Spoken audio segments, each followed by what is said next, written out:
Hey everybody, Devil McBain here. Yeah,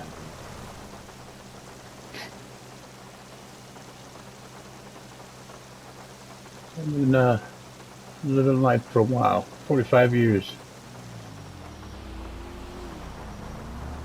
In all my 45 years, if you're anywhere near my age, I'm sure you've tried to do something you've done 1,000 times before for no reason, even though you're essentially an expert at whatever it is you're doing or how much you prepare, it just fails. Not only does it fail, it defies you in everything you are. Alright, we might be ready to move on this thing, if you want. As if you have been being too proud and egotistical in your efforts, and are past due for a reality check to humble you in your hotshot ways. Be it putting on a shoe, or hopping into a pool, getting out of a big truck, and doesn't matter. Yes, I'm speaking in a way about Murphy's Law, but that's only the crust. The unseen force that makes it so unbelievably one-sided in reality that you think all results will 9 times out of 10 result in a failure, no matter the prep work, your skills, your experience, specialized tools, or the environment you have to ensure your task success. I'm sure you've seen it happen to others or yourself in real time. You drop your phone and it goes ultra instinct breakdance and slips into the sewers between the grates just perfect enough to slip through. Or under the passing car's tire, the one time there's a car passing. Or into the one puddle on the street. Things you toss into the trash bounce out, and either splashes onto your face or lands on your shoe or on your favorite coat or shirt. You go to throw something and it just hits that one panel perfect, just so it can ping you right in the face or nuts on a rebound. And you'd swear it came back twice as hard. You're jogging and your ankle buckles right when there's animal feces to fall into or a mud puddle. As if there's a goblinoid autistic version of the entity in the Final Destination series that is assigned to you and waits in the shadows 24/7 to randomly rewrite the laws of physics in order to mess with you and everything you do. And especially when you're being observed. Oh, that changes all the things. And especially when you're being observed trying to show off a friend, a girl or boy, as if to macerate you was the only reason this entire reality exists. As if to harvest sheer rage and disappointment, to make sure you feel utterly dispossessed of any competency, to ensure you feel like a complete loser. Who knows? You'd swear you maybe even had reverse telekinesis, how your hand just seems to repel things away from you when you grab them. Or how tech just seems to hate you and everything you stand for, and refuses to obey, like when the touchscreen constantly flicks everything you're working with on away with any slight fervent twitch of your finger or stylus. Or how easy it is for autocomplete to ignore you when you need it, then involuntarily correct you when you don't. Like it'll take out a cuss word, replace it with something, and neuter your whole entire freaking meaning. Or just change things grammatically, just to fuck with you. I'm certain of it. Or how when sometimes hitting enter means send on a keyboard when it comes to SMS, and sometimes it means new line, like it's a word processor instead. What is it? Or how tech makes you reset your password because it refuses to let you into your account on your old one, claiming it is incorrect, but then tells you cannot use the same password again when you try to change it back, and then times you out for repeat attempts. or how tech enables these commercial freaks to literally encroach upon everything you do to the detriment of your device's ability to process all their incursions. Or how your car works fine until you need to use it to help someone you care for, and then it starts acting up like a retarded toddler, looking for attention. Or if you try to go fast, when it counts, your vehicle suddenly starts sputtering like it's never ever really agreed with gasoline. Or how suddenly when you need to talk, your throat becomes gargled and mucus. Or you suddenly start coughing, like when you're trying to talk in an interview or something equally important. These are all ones that happen literally all the time, every day. Examples. The small weird little things. Now we just take it and pretend there isn't this invisible force with the focus only an autist could have dedicated to everything that has failed. In bigger instances, in more fatal instances, it will cause bullets shot in celebration to rain down on innocent people. Miles away. 1 in a billion chance. It will cause passenger jets to kill people when they dump their waste over open oceans. Just happens to be a guy down there in the sail. In the yacht. This just has to. It causes tires to come randomly dislodged to headshot unsuspecting pedestrians hundreds, if not thousands of feet away. It regularly, utterly violates the natural law, just so it can get its scummy little fix of your rage, it seems. And sheer unbridled fury, it likes to stoke you up and make a mockery of anyone or thing that dares to do literally anything. And it has been detailed before Murphy's Law, I believe, by Albert Einstein. In his theory of relativistic law, he claimed that every action has an equal and opposite reaction. Only MC equals MC squared. So literally everything we do or is done is constantly being resisted by the universe's sheer critical mass of pugnacity and autism. You see, dear viewer,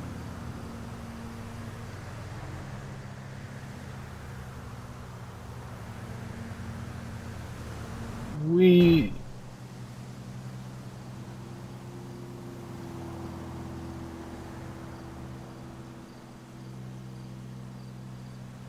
Okay, if you're sure this time. are stuck in a scenario that any move, any thought, and anything is immediately resisted the moment it gains any notion, any force. And it's resisted from literally all angles, equal into the power of which its inception and our will propel it in this reality.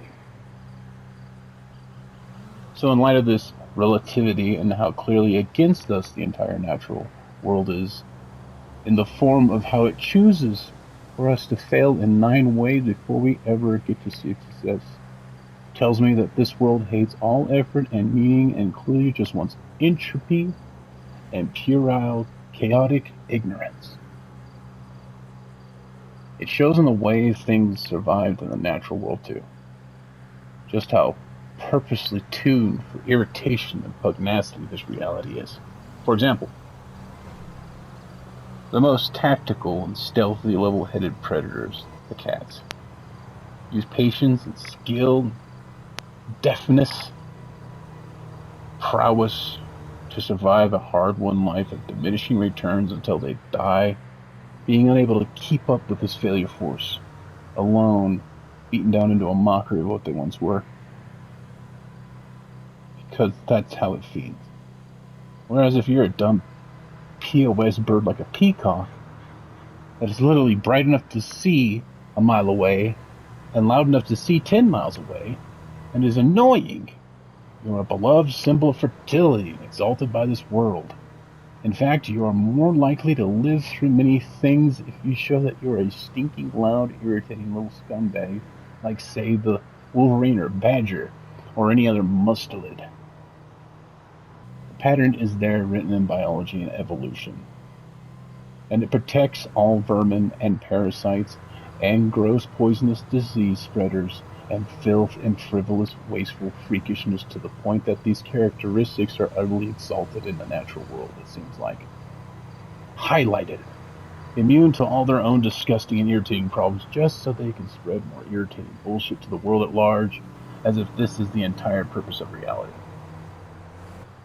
Given the power to survive all the ridiculously repulsive things they do just so they can inflict this more efficiently and piss off and ruin other creatures' lives. This world is not your friend. This world wants you driven mad with sheer rage and will never stop trying to get at you or get rid of you and get in your face and or under your skin or all of the freaking above. A lot of people will often try to pretend this isn't a thing, as if they are untouched by this failed force and will act as if you are the problem when you bring these things up. As well as, and it is clear to me they are a part of the problem in a way, as they love to pretend you are just angry over nothing, or you're just too much of this and too much of that, and they have all these answers, as if there are any answers to the fact that the entire existence is literally forced to push against everything you do, no matter how small the effort or action. You get no rest, you get no respite. 24/7, it pulls at you from every angle. It is in your body, it is everywhere, being the most high impact, wasteful, aggravating wall / handicap for no reason other than fuck merit and effort and everything. There's no answers for that. Now I often wonder how it is that anything like society and culture has ever been able to exist in a freakishly rage-inducing world that literally seems to hate everything you are and do. And it occurs to me that the fact that humanity has gotten literally anywhere with this constant, mindless, hate-inducing, entropic aggravation is nothing short of an utter miracle. It speaks volumes to the power of will and determination and intellect that our species is capable of. The sheer perseverance necessary to overcome an entire natural order that only knows and craves fail is beyond a miracle.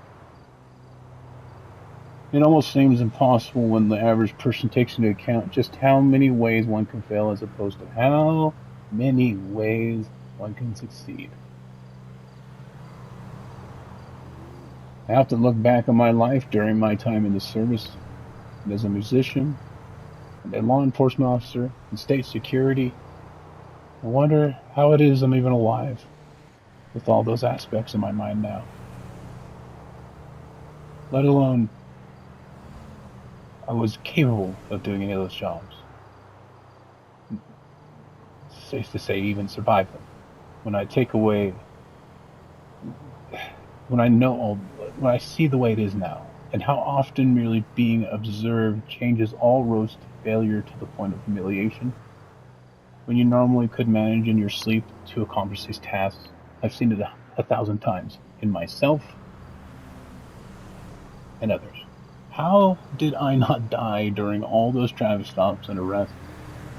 How did I perform all those songs without choking on my own tongue or forgetting some lyrics or spitting out a clam, let alone do them good enough to be even paid for?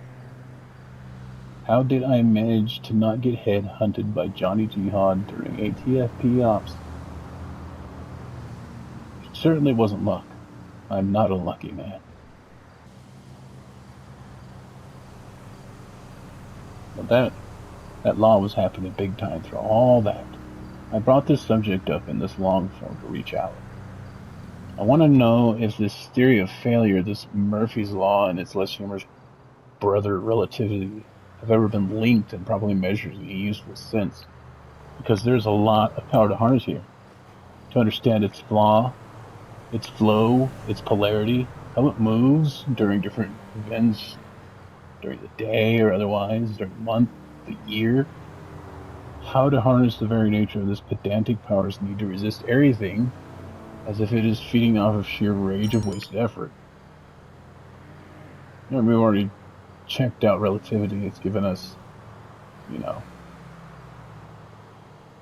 city-ending bombs and stuff like that, and energy from rocks, essentially. We have to understand what this is and how we can use it. There's a higher order of it. How we can remove ourselves from the constant onslaught of failure and the shooting gallery we are stuck in while we are forced upon by the natural laws. Think about it. How rare is it that something just works out? When it does, it almost feels like magic, an impossible miracle like humanity currently is, doesn't it? That's due to just how rare it is, as this world prefers to bury most in so much failure that they often feel as if there's no way out, and these treasure people often kill themselves to get out of this retardation-charged life that will never let them have peace. And I used to not understand why they could do that, but as failures are shoved down my throat every day, even over the simplest tasks in some cases. I once pulled my back trying to put a shoe on. I was doing the heavy bag. I had to pretend and continue the heavy bag routine like I wasn't hurt, because there were a lot of pretty girls around. There was a lot of crow to eat.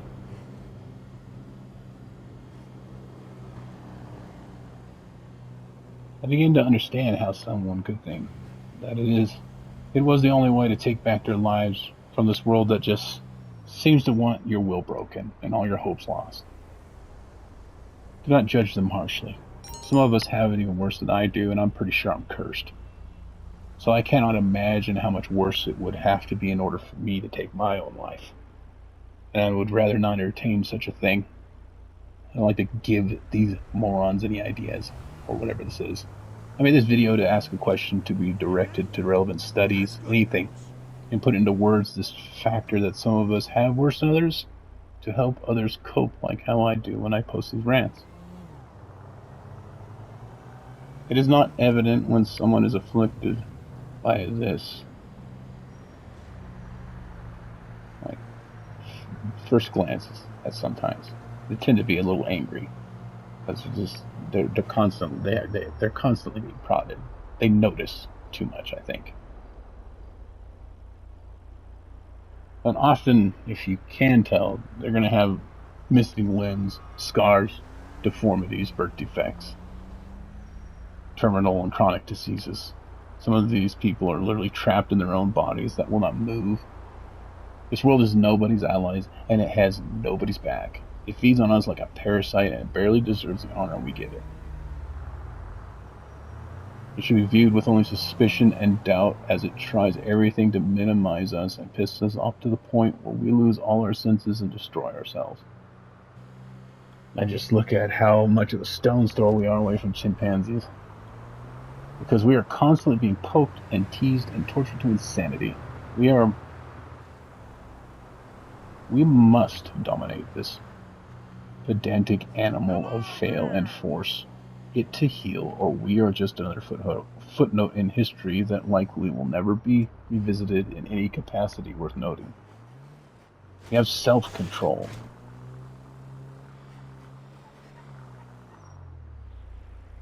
Here we are. Ooh, tight quarters. Anyways. And I feel like the more of self-control you have, the less it can hold itself back from humping your leg. But anyways, tell me if there's any studies that parallels this rant's notion and talking point. I need to study this more to help me cope with just how much fierce anger this redundantly macerating world makes me feel.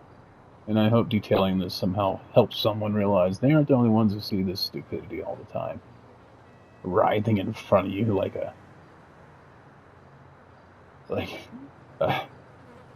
just a I don't even know. You know that movie where that kid's always screeching in the back seat? That's what it seems like to me. Because I know that if you have it as bad as me or worse with your higher order reasoning, then everyone just prefers to label you as a problem. Because it's easier to. And it makes them feel better about themselves that you're just a rageaholic and have no viable reason to be angry, because it makes them seem more like an adult by comparison. Oftentimes these same people are the ones who are the source of your problems and should largely be ignored or just left behind, as they will refuse to be anything other than drama. and in the worst cases will prioritize angering you to get their drama fix, as if they never grew out of being a 10-year-old. Nobody will ever bother letting you vent to them about anything like this because it doesn't get them money, it doesn't make them feel good or better than you. So unless they're being paid, don't ever bother, unless you want to be disappointing with just how selfish someone truly is, when you realize they only care about how it affects them that you are angry. These people are like accelerant to this and should be avoided at all costs to help you keep a level head, as they too will macerate your rage if you're nothing, getting mad at nil. When I get to the boiling point that this fail force causes, I have found that if I can leave, I should. Leave the thing or task that is the source of the problem or irritation and move to something and somewhere else if I can. And oftentimes you can't. Like, say you're calling a telemarketing line or something like that. One of those types that, they can hang up on you when you put an input that doesn't make sense. Yeah. A lot of the humans are all in on this bullshit. And it shows.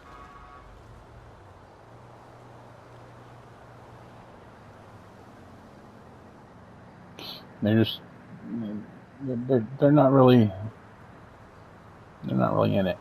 Don't get it. And honestly, and if you told them your suspicions, if they're like mine, they're likely going to be too dumb to conceptualize the problem you are trying to describe, and instead will resort to judging you for feeling mad to cope with being unable to listen or sympathize. So don't put yourself in that situation unless it's a psychologist that actually has answers, not just dumb platitudes that nobody wants to hear but themselves saying them so they feel like they are a mature and wise person.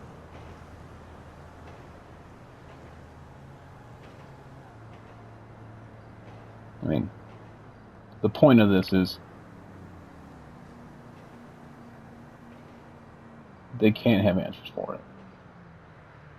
You're not really looking for answers, you're trying to describe something to people. And they're trying to solve it. They think you're the problem. Half of it is us, how we react to things. I must admit.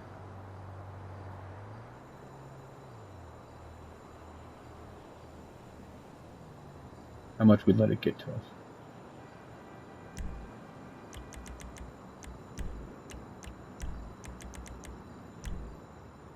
But it shouldn't be this way all the time. But it is. Everywhere. To everything. Anyways, good luck out there. Enjoy the breaks in this fail force, those blessed windows of tranquility. Try not to focus on the shitty aspects of life or you will be unable to ignore them, and then you'll only be able to see them above all else. Take it easy, guys.